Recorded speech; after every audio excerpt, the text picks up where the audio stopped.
Strong as a spell, I'll never tell. Yeah, I like you, that's for sure. Because we've been told so many times how incredible and wonderful and beautiful and sacred it is, if we're questioned about it, we're not going to say anything except that it's incredible and beautiful and wonderful and sacred. You cannot say these kinds of things to other Mormons because you will be looked down upon. And I just, went along with like, yes, like this has been great, very, very, incredible, amazing, best experience of my life. When in reality, I did feel let down. After my first time going through the temple to do the endowment ceremony, I think 2 days later, I went back for my wedding ceremony where we are sealed as a couple for time and all eternity. Again, there are Mormons that would call me very vain for a lot of the thoughts I had doing that. The initial shock of wearing the clothes that I had to wear wore off, and I knew that I wouldn't be allowed to wear the wedding dress I actually picked to my wedding ceremony, because that's not what happens. You have to wear your temple clothes to your wedding ceremony.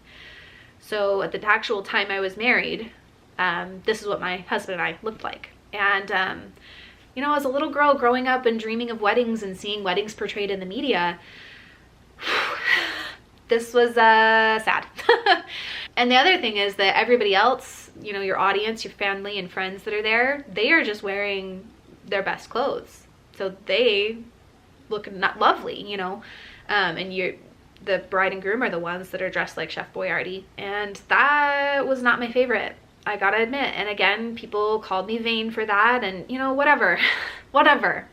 I didn't feel like an individual. I was stripped of everything that made me unique, and put in this dress and these clothes that made me look like everybody else doing the same thing. My husband and I sat across an altar together, and the temple worker married us. We were not allowed to say our own vows.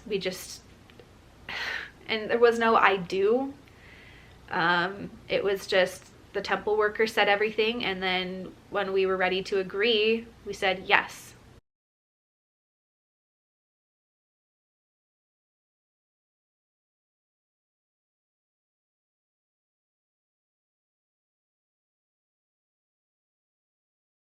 There was no exchanging of vows. It was nothing like the wedding that I had dreamed of my entire life. And it's one of the reasons that at some point when I can afford it, I would really like to have a vow renewal and plan a wedding the way that I would like it to go. There's no flower girls. There's no dad walking me down the aisle. There's no anything like what I imagined. My husband and I sat across that altar. We said yes. We shared a small kiss because they said, you can kiss, but it has to be like a quick peck, just a quick. And then we left and we were married. And that's when we changed into our, actual wedding dress clothing.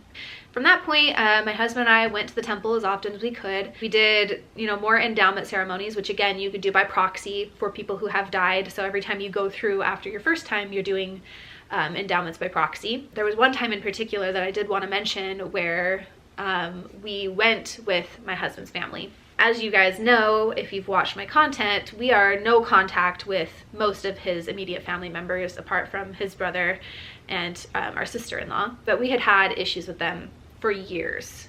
They never liked me, which they admitted to at some point, but they had never liked me. And there is a point where when you go and do an endowment session, there's this thing called a temple prayer roll, and you form a prayer circle and pray over the temple prayer roll.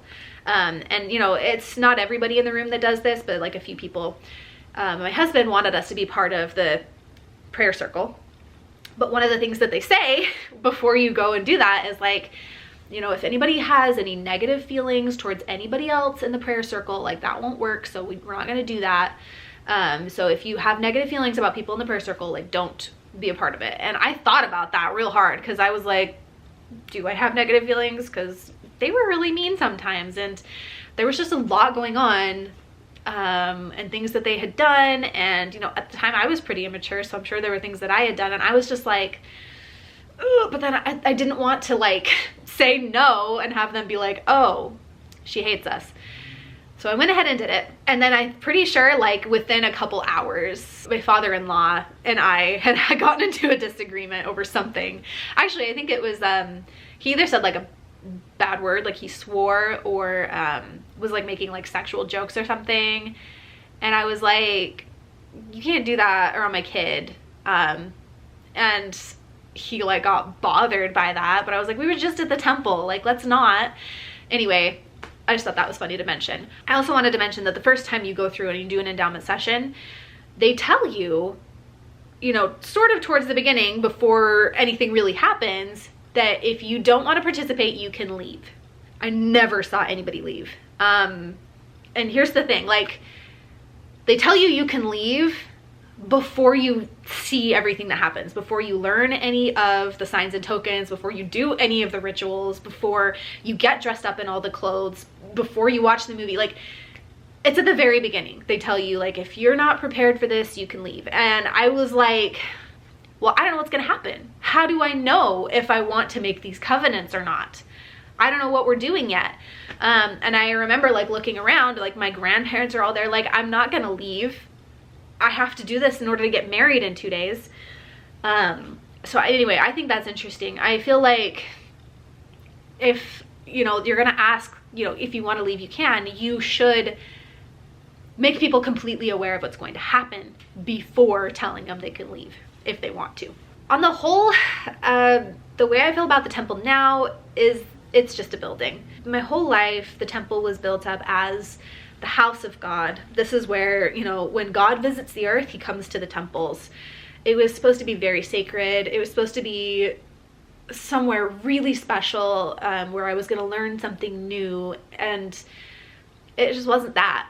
I actually have a hard time sometimes talking about this because I know that there's going to be some Mormon that for whatever reason chooses to watch this video and gets really upset about the fact that I'm sharing temple secrets at all. And then also just makes fun of every part of what I have to say. So if I say that I was expecting a new, you know, new experience, learn something new, they're gonna be like, they never said that you were gonna learn something new.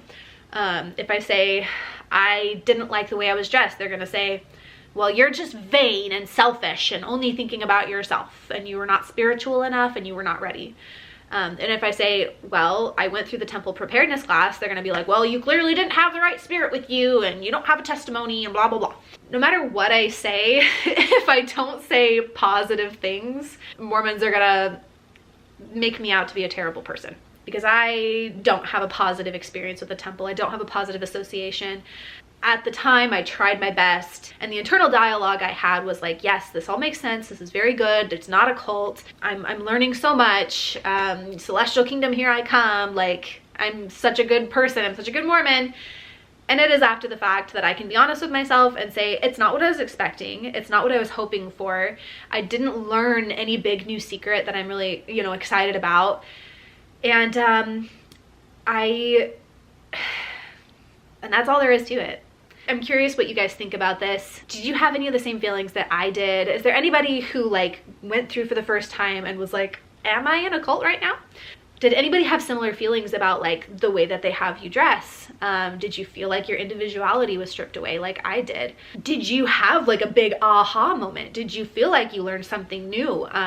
You know, maybe I missed out on that. Maybe they're right and I just wasn't spiritual enough. Very curious on your thoughts. But thank you guys so much for watching. I appreciate you being here. I'd like to say a special thank you to my patrons for supporting the channel. You guys are the best. And extra special thank you to Craig Call, Doug Davis, Noble Monster Comics, Tans, and the Exmo Candle Co. for supporting at the Demon tier on my Patreon. I also want to say a huge thank you to today's patron of the day, David Kelly. David is a patron on the Excommunicated tier and has been a patron for 20 months. David, thank you so much for your support. If you guys would like to support the channel, there are links to do so in the description below, as well as links to all my other social media if you would like to see more content. Thank you for being here, and I'll see you guys next time. Bye! Keep it locked in a cell, never revealing no secrets you're keeping, these promises strong.